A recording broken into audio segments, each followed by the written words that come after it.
Com que l'havia presentat jo, pensava que era... Gràcies.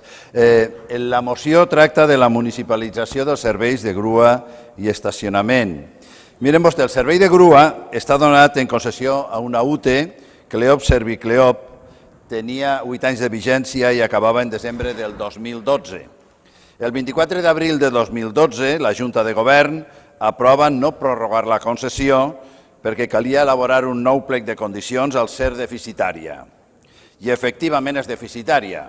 L'any 2000, l'Ajuntament ingressa 5,4 milions d'euros per aquest concepte i li paga a Servicleop 7,8 milions d'euros. És a dir, perd en aquest servei 2,4 milions d'euros en un servei on la majoria de municipis hi guanyen. És un cas, si no únic, bastant estrany.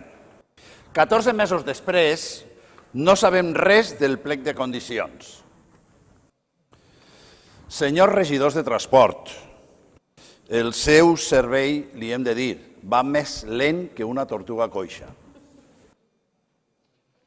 14 mesos per a modificar un plec de condicions. Tot un rècord d'ineficàcia i tot un rècord de manca de productivitat. Però este no és l'únic punt de malfuncionament i de regularitats. Bases obertes insuficients, insuficients grues en funcionament, menys places en les bases a les acordades, menys nombre de treballadors del que diu el plec de condicions, mitjans tecnològics insuficients, no pagament de la seguretat social. Senyors regidors de transport, a més de no fer el plec de condicions, tampoc fan cap control de la contracta. D'altra banda, l'empresa Dornier, concessionària de la contracta Hora, també ha rebut nombroses queixes per la seva gestió, encara que en aquest cas sí que es produeixen beneficis a l'Ajuntament. Però l'aparcament i la gestió de la grua són dos peces fonamentals per a una adequada gestió de la mobilitat en una ciutat. Privatitzar-los és perdre el control d'aspectes fonamentals i, sobretot, sometre aquests serveis als interessos d'empreses que només busquen el seu benefici, que sempre acaba suposant recaptar al màxim, donant al servei el mínim possible als ciutadans.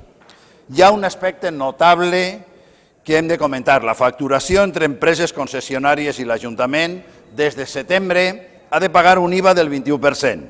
La facturació entre empreses municipals i l'Ajuntament no. Només per aquest concepte s'estalviaria una part significativa entre 2 i 2,5 milions d'euros.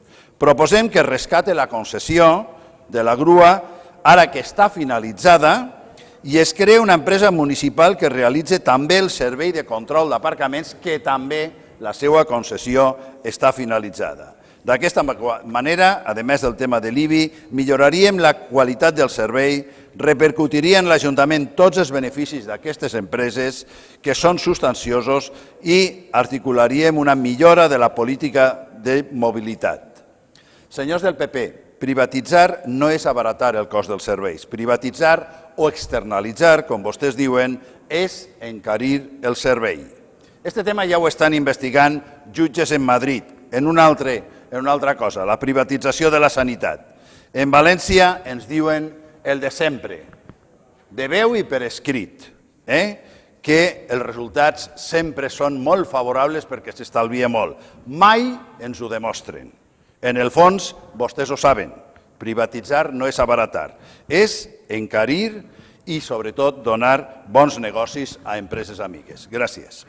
Jo imagino que vostè s'ha treballat molt els pressupostos, però no s'ha atrevit a donar ni una sola dada, la qual cosa indica el bé que s'ha treballat els pressupostos, perquè si haguera trobat una dada que contradia el que jo li he dit, segur que l'haguera tret a bombo i plateret.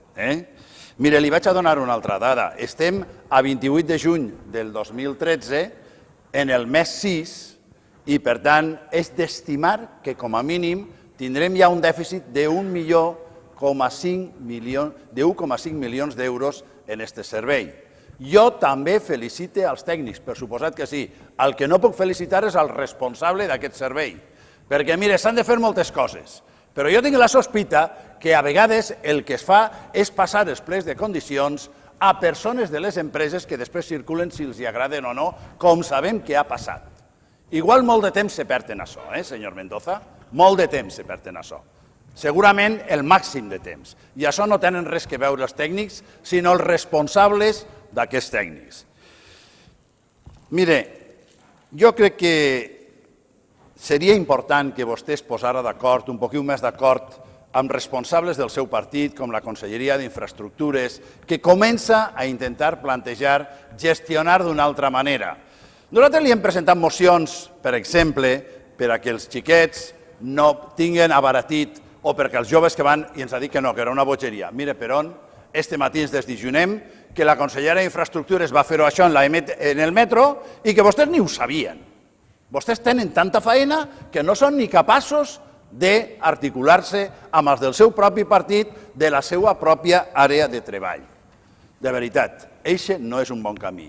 I li volem reiterar, esos defectillos dels que ha parlat vostè és un conjunt de coses que qualsevol observador independent diria que el plec de condicions d'aquesta UTE no s'ha complit i que vostès li han permès tota sèrie de coses. Entre altres, no pagar a la Seguretat Social. Mire vostè si ho revisen bé. Ni això. I una última cosa. Segurament este fi de setmana és probable que tanquen una nova base. Vigileu. En Tomàs de Montanyana. Seria interessant, perquè aquelles persones que tenen la mala pata de que després els agafa el cotxe a la grua, s'han de passar 24 hores buscant el cotxe on el tenen per el desgavell que hi ha en aquesta empresa. Seria interessant que ho mirara i que es preocupara que aquest servei, a més de que pergam diners, de que pergam milions d'euros a l'any, 14 mesos després d'aprovat en la Junta de Govern, en aquests moments, a més, és un servei de pèssima qualitat. Gràcies.